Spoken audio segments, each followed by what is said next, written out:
Well, hello again, Steve here. And if you're wondering why there's some noise in the background, I am working done work for the day, but I work close to a big industrial project, and that's a pile driver pounding away. It goes day and night sometimes. Anyway, today I wanted to talk mostly about depression, whatever the opposite of depression is, curiosity, joy for life, excitement, hopefulness, whatever it is. I wanted to talk a little bit about this, starting off with a story of a few years ago to do with I was at an event. Our kids were in a French sort of parochial school, and at Christmas I was down there.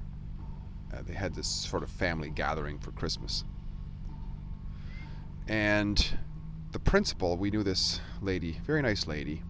She was actually her maiden name was the same as my mother's last name, which is kind of neat. So we kind of related on that regard, sort of distantly related in a way through names. And she was married to this guy who was a farmer. And it was funny because I hadn't seen him for quite a while. And I asked her at some point during the social, I said, "Where's your husband?" And I could see her face change a little bit. And she said, "Oh, he's not well." And at first I thought maybe he had an accident or he got the flu or something like that. So I just asked, like, I hope he gets well. Like, what does he have? And so on. And she kind of lowered her voice and she said, "He's very depressed." Which was shocking to me because I had heard about people who were depressed before. I had sort of known people who get depressed. But I didn't really completely understand. So I said, well, yeah, but this is kind of a fun time. I mean, drag him out here kind of thing. Why don't you get him to come out and, cheer him up a little bit? And her point then was kind of like, maybe you don't really understand. I mean, he's quite debilitated when he gets depressed. He just can't really get out of bed and so on. And to me, that was kind of shocking. It was because, yeah, we can get down at times, but there's always something to, jeepers, I'm alive, like there's blood running through my brains. That's friggin' amazing. That's like a miracle. Sometimes it's just a perspective. Maybe it's my way of viewing things, because I rarely feel down. I'm seriously, I remember when I was younger, when I felt that I wasn't in much control of my life, I'd have these downer moments, and I used to drink once in a while and what have you to cheer myself up, supposedly, but then I'd have a hangover. But I would say over the last, 20 years probably, it's been just most of the time rather joyous, actually.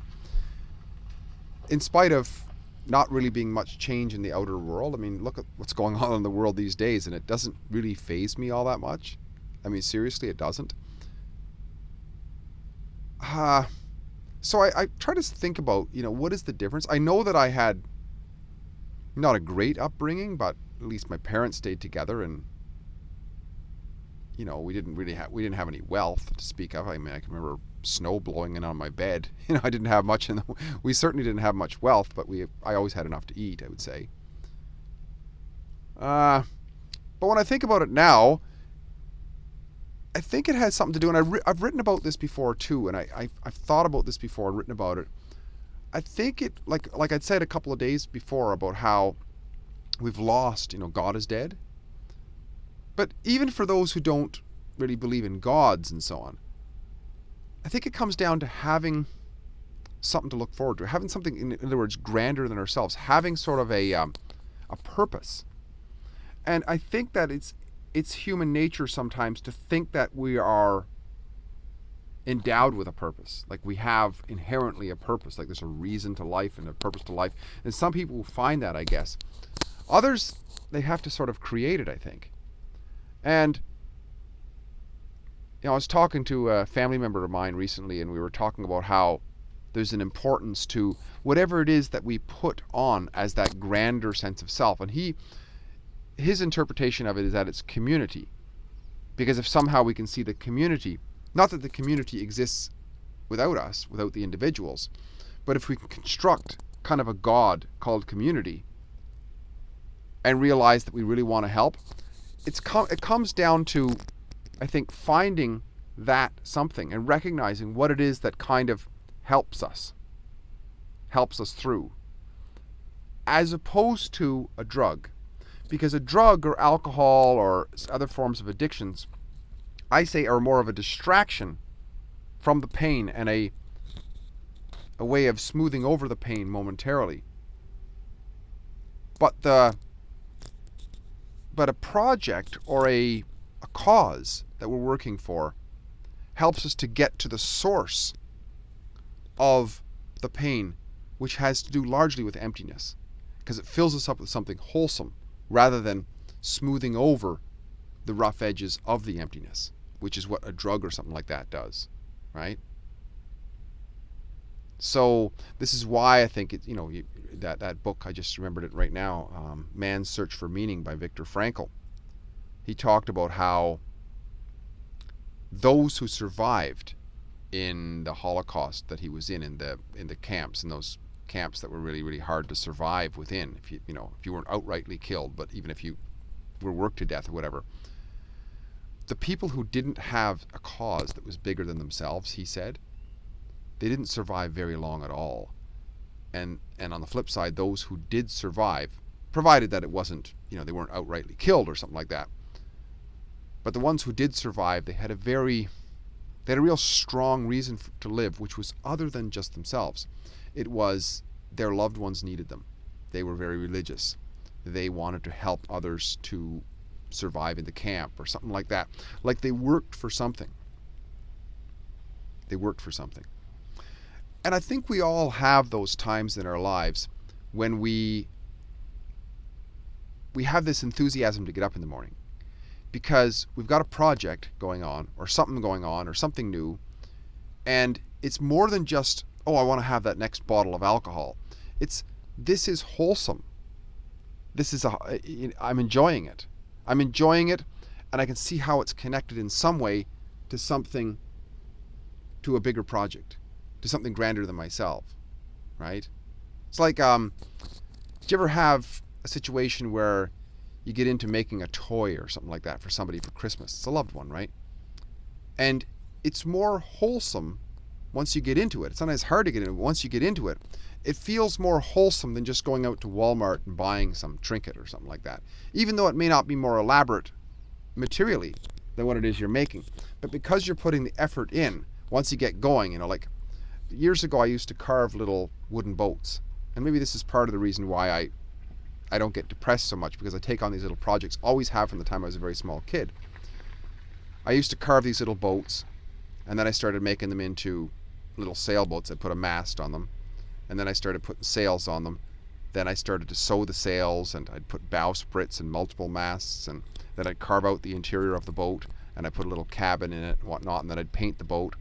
And I still have a few of those old, and they look very rudimentary when I look at them now compared to what I'm able to do now, with the years of experience.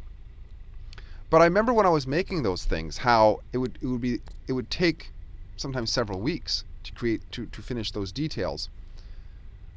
But when I'd have to put it away to go to bed or whatever, I felt enthusiastic for the next time I had a chance to look at them. And when I'd finally paint it, I'd have to wait, because back in the day it was old oil-based paint, and it would take days to dry it. I'd touch it every day and go back. And I was enthusiastic about seeing it through. And very often, in some cases, it was for somebody else. In fact, I remember I built this machine. We called it a porter. It was a tree farmer. It was like a big, huge tractor that carried logs out of the woods. And I made that for a brother for Christmas.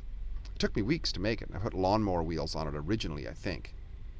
But and it had a crane on it that was all mechanical, and it worked. And it's funny because another brother now owns it, or maybe the same guy. Yeah, the same guy owns it still. And I was visiting his house a few years ago, and he asked me if I'd do a repair job on it. And it was like 40 years since I had touched that thing. But it was almost as much enthusiasm doing the repair job on it as it was when I originally built it, because it felt good to do something for him, So, yeah, I think that's part of what we can help ourselves with. And you know what? A couple of videos back, quite a number of videos back, I talked about how, for myself anyways, at times when I did feel a little bit off, it's about kicking my butt sometimes to get moving. Because I have the tendency sometimes to sit around. I never really feel depressed, but I feel lazy sometimes because I get home and I'll start watching YouTube videos or something like that. You know, exactly. You're watching this far too long. Anyways, I'll be watching stuff, and after a while, I think to myself, well, I better go actually do something. Not just, I mean, I'm enjoying this, but too much of a good thing sometimes is enough already, right? So yeah, sometimes we have to push ourselves to get back into what we know is productive, is helping out our big picture purpose, is furthering the project we're on or whatever it is. But momentarily we feel lazy and don't want to. But if we oblige the laziness, we start to feel a little bit down again. So it's time to drag our asses up, give it a bit of a boot, and get out there and get something done. So yeah, I don't know if this is I'm no shrink, I'm no psychologist, and I'm not deluded enough to feel that to think that people who do get depressed aren't extremely debilitated at times. I'm not, and I don't know what the solution to that kind of thing is whatsoever. In my experience, though, I had mild examples of just feeling a bit down periodically in my life, nothing major, but I'm wondering if there's a corollary between being able to turn oneself around in the moment for a minor downer, if there's something that can be learned for more significant ones. I don't know, because I don't think in the long term drugs are really a solution to a bigger problem. So yeah, maybe this is helpful on our inner genie journeys. I'm not sure, but if it is, hopefully I'm glad to be part of the conversation. Anyways, Steve here again, great chatting. If you like what I'm doing, please like, subscribe, and share. And hey, we got to 29 subscribers yesterday. Fantastic. Let's go for the big 3-0. Talk again soon. Bye for now.